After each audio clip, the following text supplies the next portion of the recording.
Update as of 7:14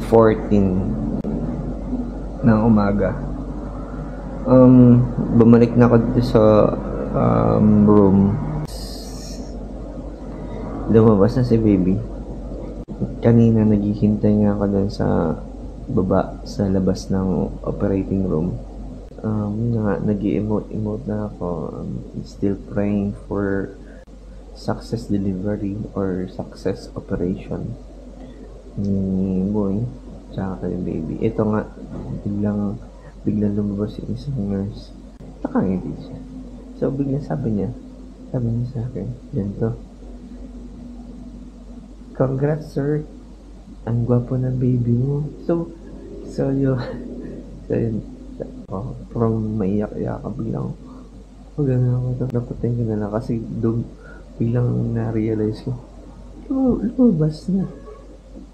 After nun, after siguro mga 15 minutes, tapos yun na, biglang lumabas, lumabas si Doktora, yung nagpaanak sa kanya. I-mention ko na lang siya, si Doktora Principe. Thank you po. Thank you so much. Kasi alam niyo ba guys, nung paglabas ni Doktora, may hawak siyang tray. At pinakita niya sa akin. Nandun yung inunan plus yung cord. Kaya pala gumaang si baby imbis na pabigat. Dalawang cord coil ang nangyari. Dalawang beses pumulupot. Alam mo yung tali, kapag tinali yung tali, sa buo siya. Itong taling to, naisipin nyo, ayan yung cord niya. Meron siyang pulupot, buhol, dalawa.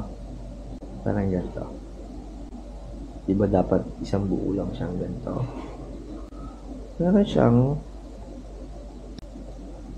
Meron siyang pulupot na dalawang ganyan. Kita niyo ba?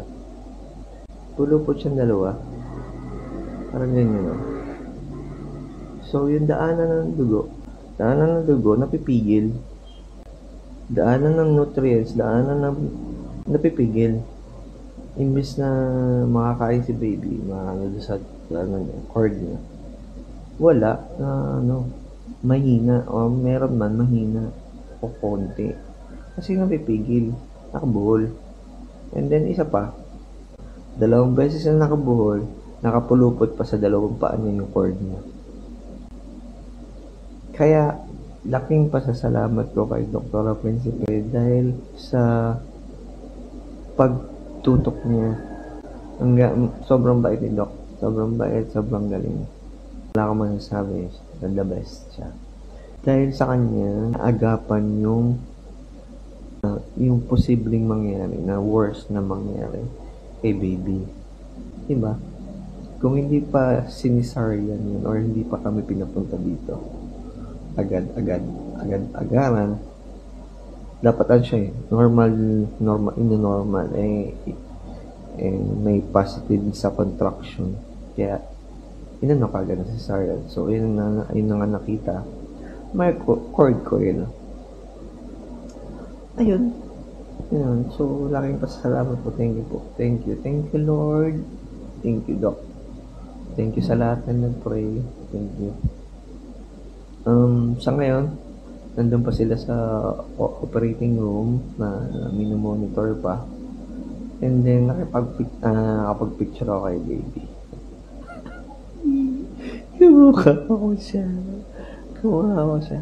Ang gwapo. Siyempre, ito. Ganyan yung mukha niya. Kaya magod muna kayo. At hihintay ko muna si Moy na idalhin dito sa room. Maya-maya nandito na yun. Ingat muna. Naman tayo. Later na lang, update ulit ako mamaya. Video ulit ako mamaya. Yun lang.